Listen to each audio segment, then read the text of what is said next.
Bruxo do Cosme Velho. Homem subterrâneo. Um mestre na periferia do capitalismo. São muitos os modos de se referir a Machado de Assis.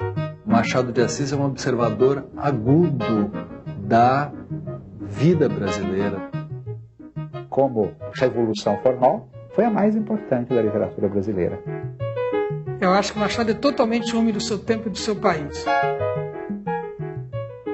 O Machado de Assis teve essa coisa extraordinária de ser cético em relação ao progresso.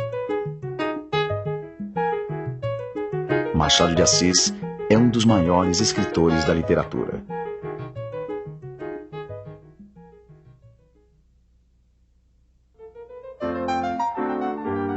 O que se deve exigir do escritor, antes de tudo, é certo sentimento íntimo, que o torne homem do seu tempo e do seu país, ainda quando trate de assuntos remotos no tempo e no espaço.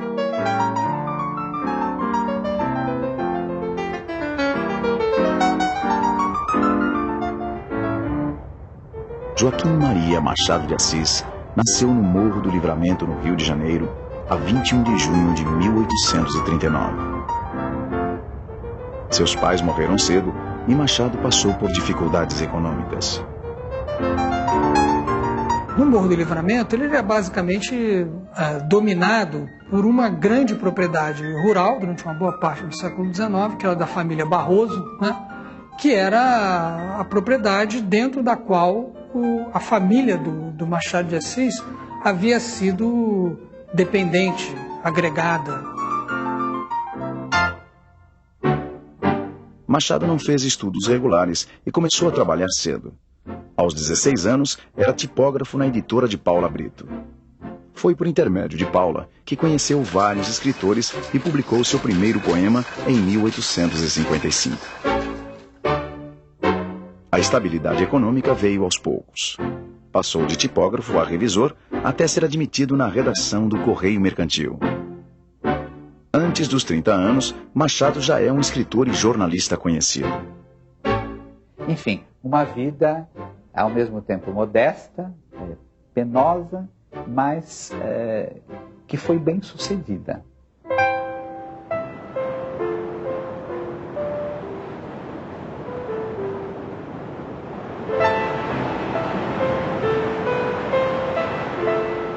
Um menino filho de uma lavadeira, de um pintor de paredes, que se torna jornalista, poeta, dramaturgo, escritor, romancista e presidente da Academia Brasileira de Letras e consagrado em vida, é alguém que atravessou a sociedade brasileira, né, de fora a fora.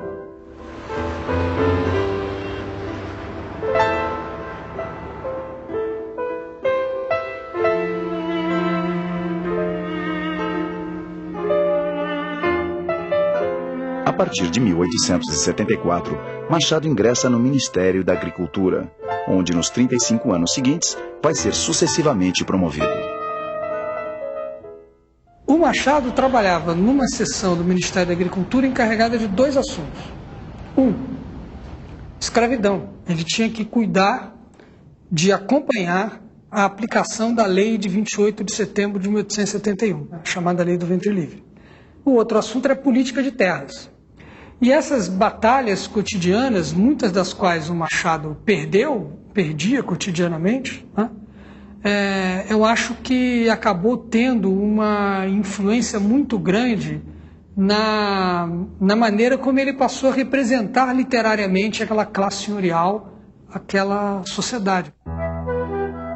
A liberdade não é surda-muda nem paralítica. Ela vive, ela fala, ela bate as mãos, ela ri, ela assola, ela clama, ela vive da vida. 8 anos antes da abolição, o Machado de Assis teve a argúcia, teve a inteligência de dizer: aqui vai haver abolição da escravidão, mas a estrutura básica da sociedade não vai mudar. Quer dizer, não é verdade que o Brasil esteja progredindo em direção de uma sociedade igualitária. Eu acho que artisticamente ele representou muito bem a forma como essa sociedade criava mecanismos para manter ao longo do tempo estratégias de exclusão, de privilégios. Por mais que ela mudava para permanecer a mesma. Como Machado disse isso várias vezes, né? Você pode trocar de roupa sem mudar de pele. Machado de Assis é um observador agudo da vida brasileira, da sociedade brasileira, da realidade brasileira e do modo de formação dessa sociedade.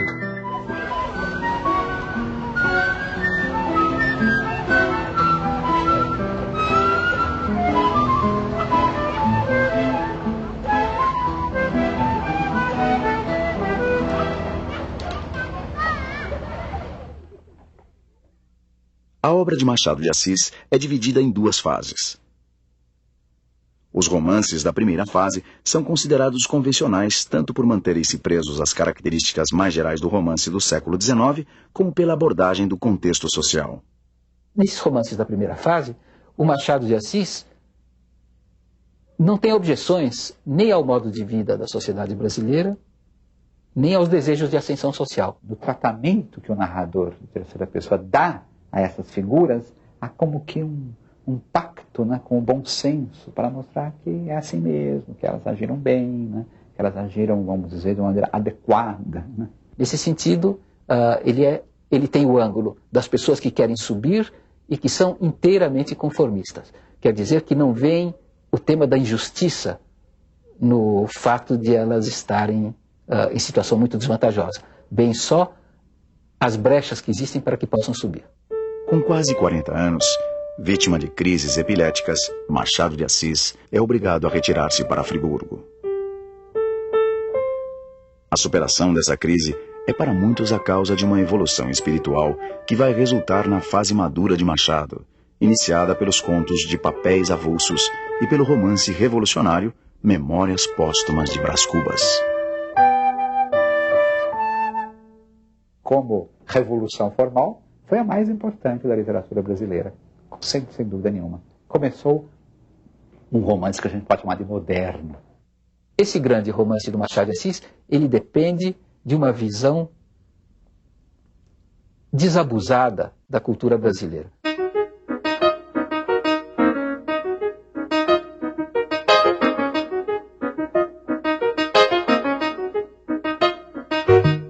Ao verme que primeiro roeu as frias carnes do meu cadáver, dedico com saudosa lembrança estas memórias póstumas. Enquanto o Machado de Assis, da primeira fase, tinha uma visão edificante de quem quer colaborar para ilustrar a sociedade, para aumentar o seu brilho, para torná-la mais civilizada, o da segunda fase disse: isso aqui não tem remédio, isso aqui só tem cara de civilizado, na verdade é completamente bárbaro, e vamos dizer a verdade. Dessa terra e desse estrume é que nasceu esta flor. Quando chegou no Brás Cubas, o Machado deu a pena para o senhor. A partir daí, acabaram aqueles narradores em terceira pessoa, ele deu a pena para os senhores. O narrador das Memórias Póstumas de Brás Cubas é um brasileiro proprietário à maneira do século XIX brasileiro, quer dizer, proprietário de escravos e centro de uma dessas vastas parentelas em que todo mundo depende do proprietário. Eu que não sou propriamente um autor defunto, mas um defunto autor. Esse narrador, a parte do defunto aí não é para levar muito a sério, evidentemente, né? Esse narrador é um insulto ao leitor. Obra de finado. Escrevia com a pena da galhofa e a tinta da melancolia. E não é difícil antever o que sairá desse conúbio. Não há nada tão incomensurável como o desdém dos finados. O enredo de Brás Cubas, isso é muito importante, é de uma total banalidade. Brás Cubas nasce numa família muito abastada, a sua primeira educação é profundamente determinada pela situação da família escravista, quer dizer, ele começa andando a cavalo em cima do pajem dele, que é um escravozinho que deram para ele para isso mesmo, para ele montar a cavalo nele, e chamar ele de besta, de cala-boca besta e essas coisas. Um pouquinho adiante, ele gasta uma fortuna com uma mocinha de vida fácil. Um pouquinho adiante, ele vai para a Europa fazer estudos onde ele não estuda nada. Os estudos dele são só uma maneira de obter a casca da civilização. A universidade me atestou em pergaminho uma ciência que eu estou longe de trazer arraigada em meu cérebro. Ele volta para o Brasil e aí ele tem um longo caso amoroso, adúltero, com a Virgília, que é o grande acontecimento da vida dele, que é também um caso amoroso que, do ângulo romântico, é a coisa mais lamentável do mundo, embora seja uma coisa forte. A uma certa altura, o amor se esgota. Você não merece os sacrifícios que ele faz. E ele, então, tenta virar político, tenta virar jornalista, se embrulha um pouco com filosofia, acaba fazendo beneficência e morre. Então, é uma vida em que nenhum projeto se realiza, em que nada é perseguido com energia, tudo acontece da maneira mais arbitrária, tudo depende do capricho total dele. Agora, esse capricho é autorizado por o quê? Esse capricho é autorizado pela propriedade de tipo brasileiro, escravista, clientelista e que dispensa inteiramente de trabalhar. Esse aqui é o ponto importante. Vulgaridade de caracteres, amor das aparências rutilantes, do arruído, frouxidão da vontade, domínio do capricho e o mais. Agora, a partir dessa situação, que é a situação dele, com todos os cacoetes ligados a essa situação, ele vai falar do mundo inteiro em escala enciclopédica. Quer dizer, do começo da humanidade até o final, dos tempos bíblicos até os tempos modernos, passando pela Revolução Francesa, fala de questões de política, de questões de amor, de questões de filosofia, de questões de religião, enfim, fala de todos os assuntos próximos e remotos. Mas o que aconteceu na realidade? Na realidade, ele submeteu a história do mundo, por assim dizer, e o mundo inteiro, aos caprichos, aos cacuetes autoritários de um proprietário brasileiro à maneira do século XIX, quer dizer, à maneira da sociedade escravista que havia aqui. O nosso Brasil é de assombrar e assombrar-se. O enredo, no caso, não conta a metade da missa. Entretanto, o ritmo desse enredo é sintetizado pelo narrador e reproduzido ao infinito. Então, é uma espécie de vida caprichosa contada de maneira caprichosa. Isso potencia esse capricho, que é articulado com a sociedade brasileira, e dá a ele uma grande envergadura de grande livro. Aí é que está a força do livro.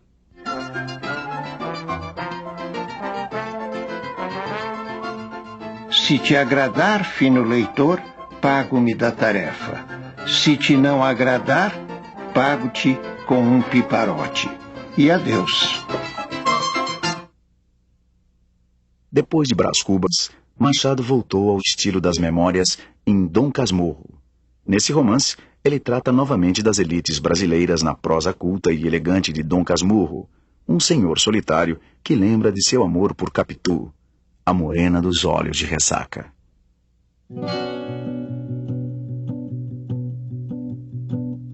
De um lado vem você com seu jeitinho hábil, hábil, hábil, pronto, me conquista com seu dom. De outro esse seu site petulante, www.poderosa.com. É esse o seu modo de ser ambíguo, sábio, sábio e todo encanto, canto, canto. Raposa e sereia da terra e do mar, na tela e no ar. Você é virtualmente amada, amante. Você real é ainda mais tocante. Não há quem não se encante. Um método de agir que é tão astuto, com jeitinho alcança tudo, tudo, tudo. É só se entregar, é não resistir, é capitular. Capitu, a ressaca dos mares, a sereia do sul, captando os olhares, nosso totem tabu, a mulher em milhares. Capitu, de um lado vem você Dom Casmurro conta, sobretudo, a história do seu amor de adolescência, que vai até um casamento e que termina mal, porque ele chega à conclusão de que a mulher o tinha traído, que o filho dele não era dele, mas do melhor amigo, conclusão que faz que ele põe a mulher para fora de casa, expulsa ela para a Suíça, exila ela na Suíça, e nunca mais vê o menino, a não ser no fim da vida.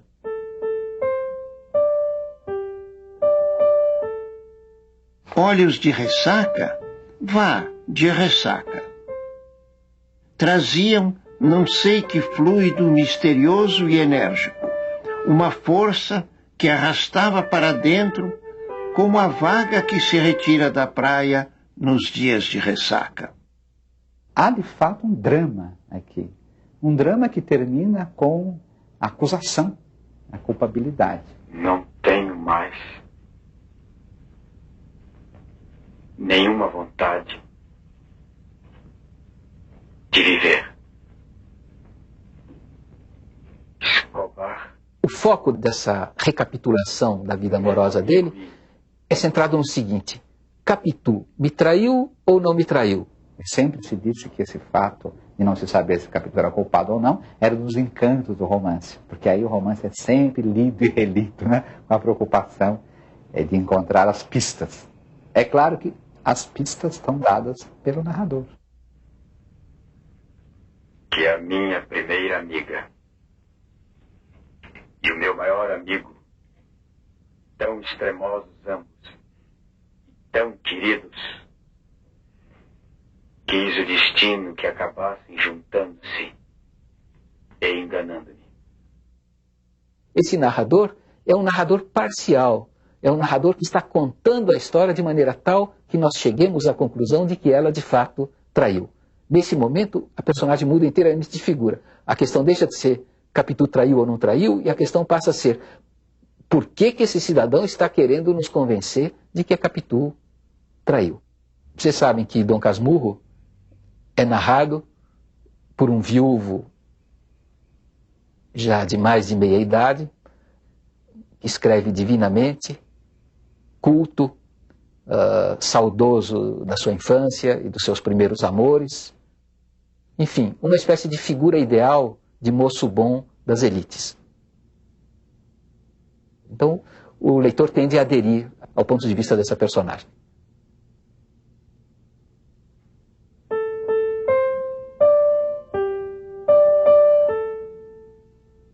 Que em lugar da temática geral da fidelidade e da traição, nós temos outro tema. Nós temos a história de um homem culto que resume as virtudes de elegância e de bondade e de caráter das elites brasileiras, que está querendo nos convencer de que, embora ele tenha sido arbitrário, autoritário, patriarcal, à maneira tradicional, e tenha, com isso, destruído a sua própria vida, destruído a vida da mulher que ele amava e com quem ele vivia, da qual ele tinha um filho, ele está querendo nos convencer que, com tudo isso, ele é uma pessoa civilizadíssima e que ele tem razão.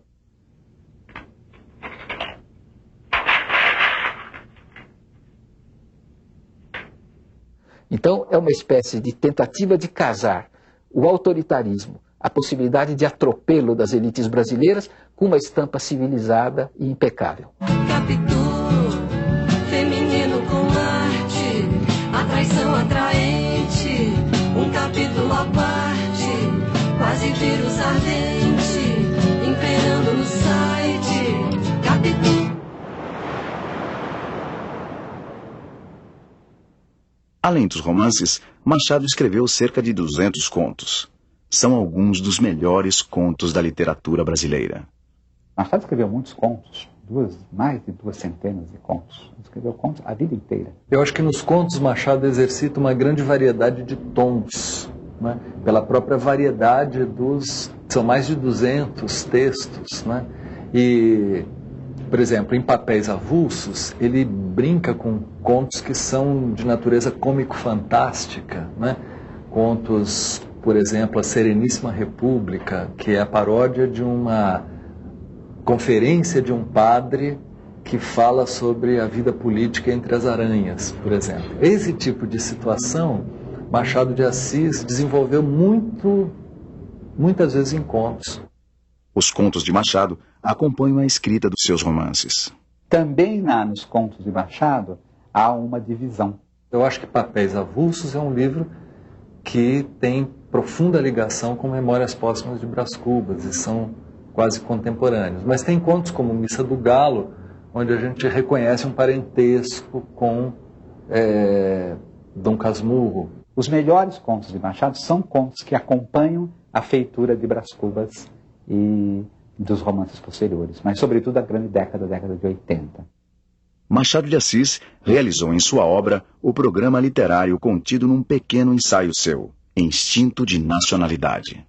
O que se deve exigir do escritor, antes de tudo, é certo sentimento íntimo, que o torne homem do seu tempo e do seu país, ainda quando trate de assuntos remotos no tempo e no espaço. O que significa falar de assuntos remotos no espaço e no tempo, quer dizer, do mundo inteiro, como brasileiro, como homem do seu tempo e do seu país? Isso é fácil dizer, mas é difícil de explicar. Eu acho que falou-se muito, mesmo na época de Machado, que ele não era um escritor que apresentava a realidade brasileira, que era um escritor pouco brasileiro. Mas isso é uma coisa que o tempo veio desfazendo. O Machado de Assis se vale dos recursos literários acumulados na tradição do Ocidente. Ele se vale de tudo. Entretanto, ele se vale disso tudo sempre num espírito atualista de captar o presente brasileiro do século XIX. O espírito, a crise da consciência brasileira ligada ao escravismo, ligada ao fim do escravismo, em finais do século XIX. O Machado é um homem profundamente inserido no seu tempo, porque ele era profundamente comprometido em entender o presente daquela sociedade, né? E preocupado com o que acontecia.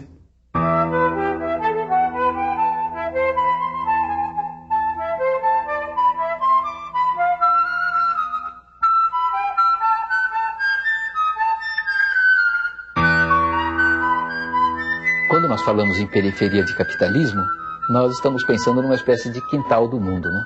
Um lugar onde não acontece o essencial da sociedade contemporânea e da sociedade moderna. A arte, nesse sentido, é uma coisa muito peculiar, porque o fato é que muita arte de primeira qualidade se produziu em condições periféricas. E ser um mestre na periferia do capitalismo é encontrar a maneira pela qual essas inferioridades se articulam com as ditas superioridades do centro. E mais, uma vez que nós entendamos que essas coisas são complementares, a periferia passa a ser uma perspectiva crítica importante para entender e discordar da direção que os países centrais, que o núcleo central do capitalismo está dando, a direção que ele está dando ao curso da história contemporânea. E nesse sentido, o Machado é realmente um grande mestre na periferia do capitalismo. Joaquim Maria Machado de Assis morreu aos 69 anos em 29 de outubro de 1908.